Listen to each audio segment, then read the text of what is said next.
Obrigada pelo convite. O meu nome é Paula Lopes, sou professora na Universidade Autónoma de Lisboa, subdiretora do Departamento de Ciências da Comunicação e tenho muito gosto em estar convosco a falar sobre literacia mediática e pensamento crítico, duas das áreas que me apaixonam e que fizeram com que concluísse um doutoramento no ISCTE, em Sociologia, justamente abordando os temas da literacia mediática e da cidadania.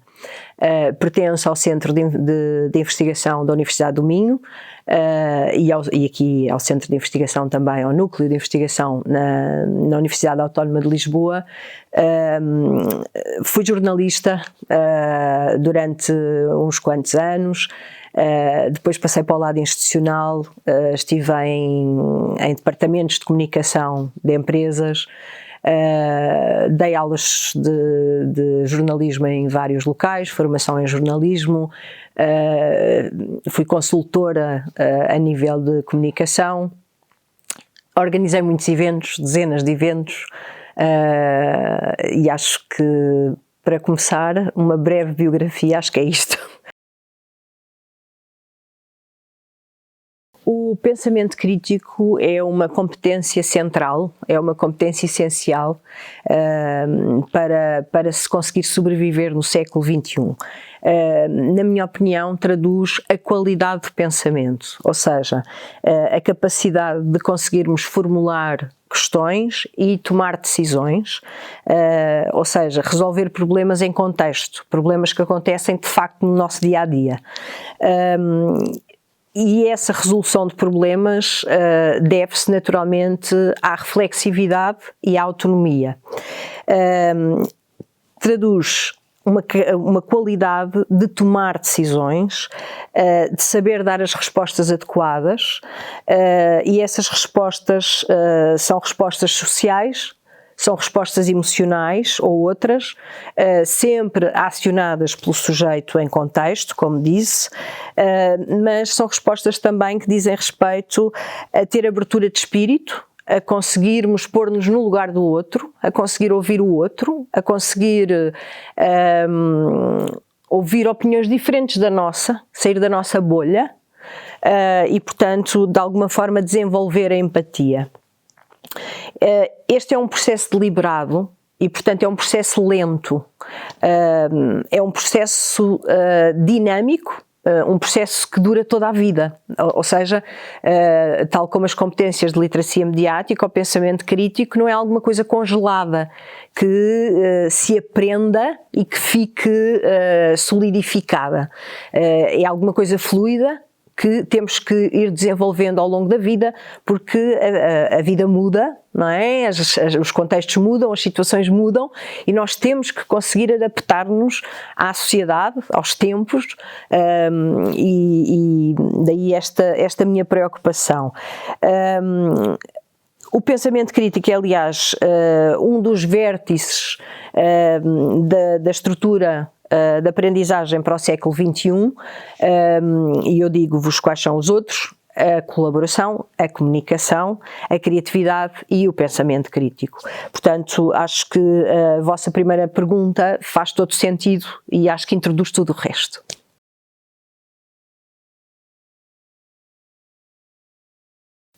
Desenvolver essa qualidade de pensamento, como eu dizia há pouco, essa competência, implica pensar reflexivamente, ou seja, pensar com mais racionalidade. Dessa racionalidade e dessa reflexividade nasce a dúvida, e a dúvida é a base do crescimento.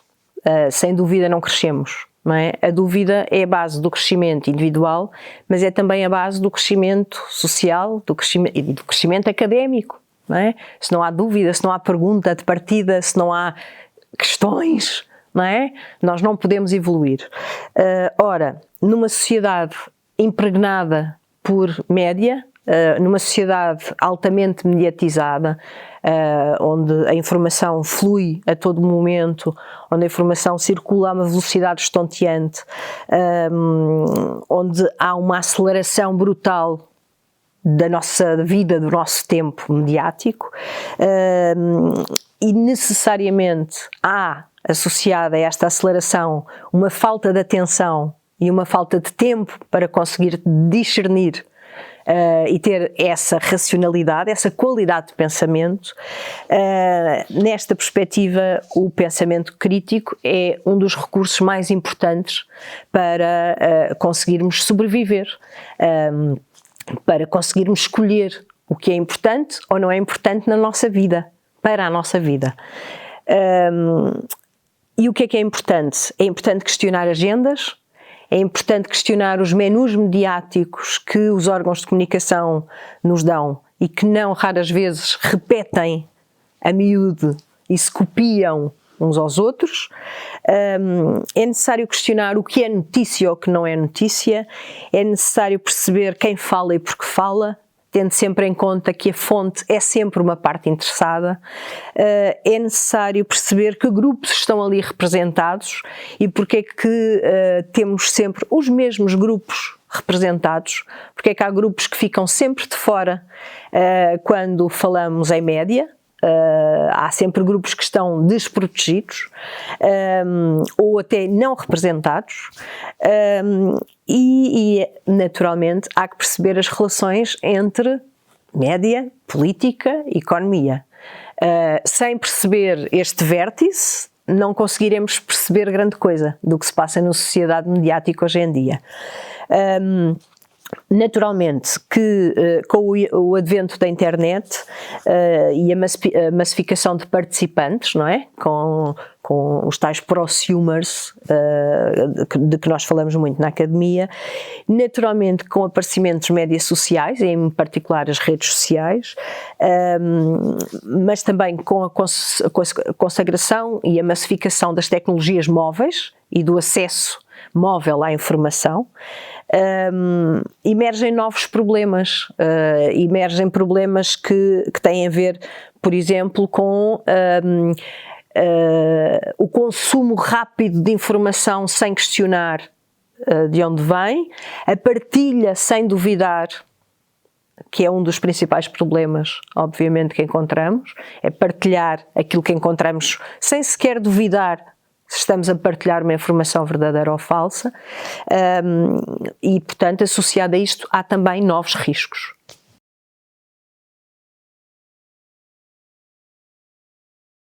A literacia mediática é a capacidade, aliás, a literacia mediática eu diria que tem dois vértices, tem conhecimentos e tem competências. Esses conhecimentos e competências traduzem-se em saber aceder, e atenção que o acesso é o ponto zero, não é?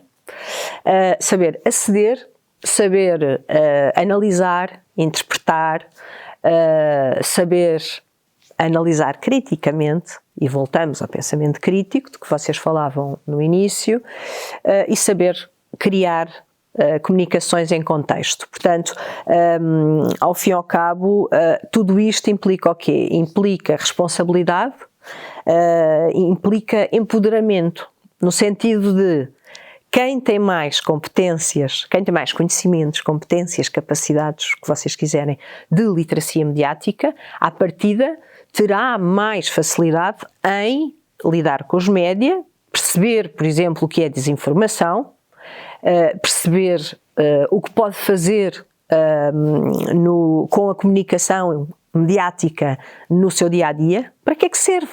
Não é? Ao fim e ao cabo estamos a falar de mensagens mediáticas com que somos bombardeados diariamente e que muitas vezes não conseguimos questionar para que servem, porque é que nos chegam, porque é importante, porque nos ajuda a ler o mundo, não é? E porque nos ajuda a tomar decisões, ajuda-nos a viver experiências mais ricas, mediaticamente falando, não é? Ajuda-nos a ser consumidores plenos, mas sobretudo a ser produtores plenos, ou seja, o tal sentido de responsabilidade, o tal sentido de responsabilidade. A palavra é responsabilidade.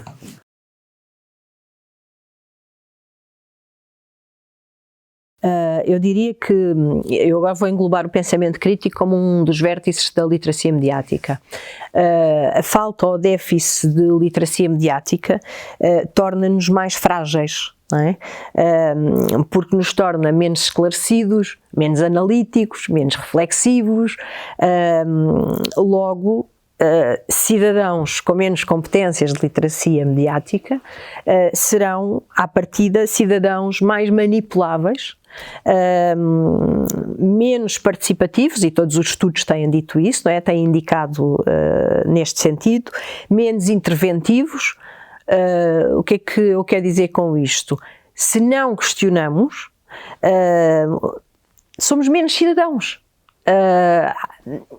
A premissa básica é esta. Como eu costumo recorrer a uma pergunta que a socióloga Maria Filomena Mónica fez nos anos 70, e ela perguntava: devemos ensinar o povo a ler? E eu pergunto: devemos ensinar o povo a ler os média? A resposta é óbvia. Na minha opinião, a educação para os média é a oportunidade mais interessante e, sobretudo, a oportunidade mais efetiva que temos de combater a desinformação, de proteger a democracia. Porquê? Porque a educação para os média cria oportunidades, reduz desigualdades, sendo que há uma desigualdade que, à partida, condiciona tudo, que é a desigualdade do acesso, aquele primeiro patamar, não é? Se eu não tiver acesso, não posso continuar para a interpretação, a análise, certo? E como eu dizia, reduz desigualdades, promove a atitude crítica, e a atitude crítica é a base da reflexão. Logo, potencia cidadãos mais esclarecidos, mais cidadãos, como eu dizia há pouco, mas aqui entraríamos já pela educação para a cidadania, e eu acho que não é por aí.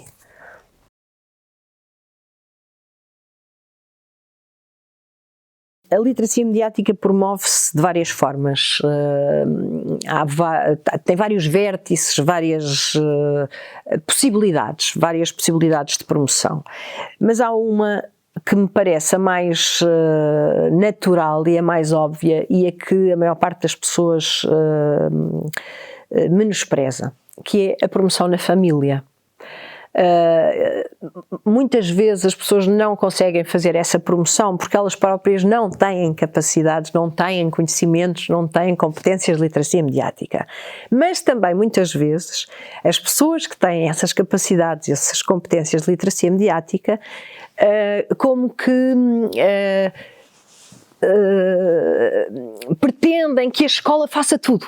Estou-me a fazer entender? Ou seja, eu acho que a família não pode ser desresponsabilizada também neste processo. Claro que a escola é um agente fundamental de socialização, de promoção, de literacia mediática e outras, obviamente, como é evidente, mas eu acho que a família é o primeiro vértice que devemos ter em conta.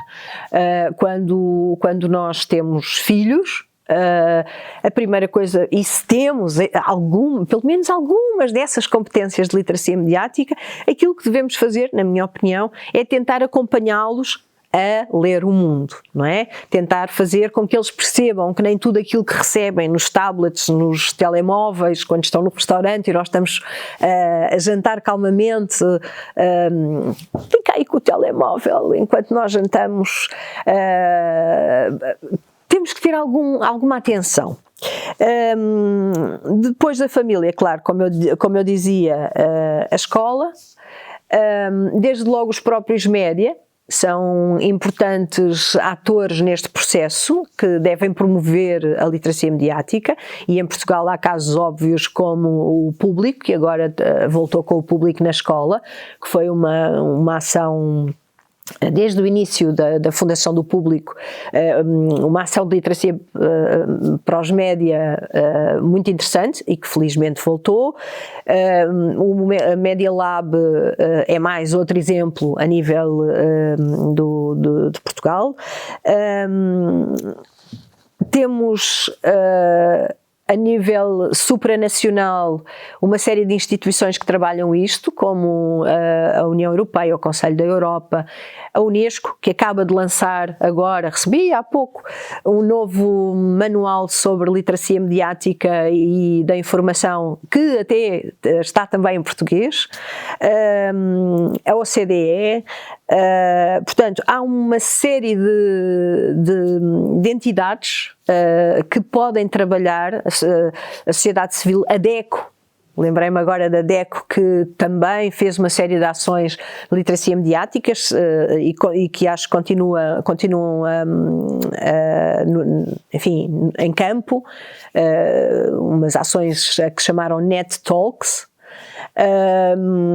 Portanto, acho que todas estas instituições supranacionais, nacionais, seja por legislação, seja por formação, o Sindicato de Jornalistas, o Centro de Formação de Jornalistas, as universidades, obviamente, não é? Nem poderia ser de outra forma, mas acho que todos juntos devemos pensar isto como alguma coisa de integrado, e devemos pensar isto como uma competência, mas também como um direito humano fundamental. Acho que devemos começar a pensar que este tipo de competências na sociedade atual deve ser visto de facto como um direito humano. Eu acho que o caminho tem que ser feito por aí.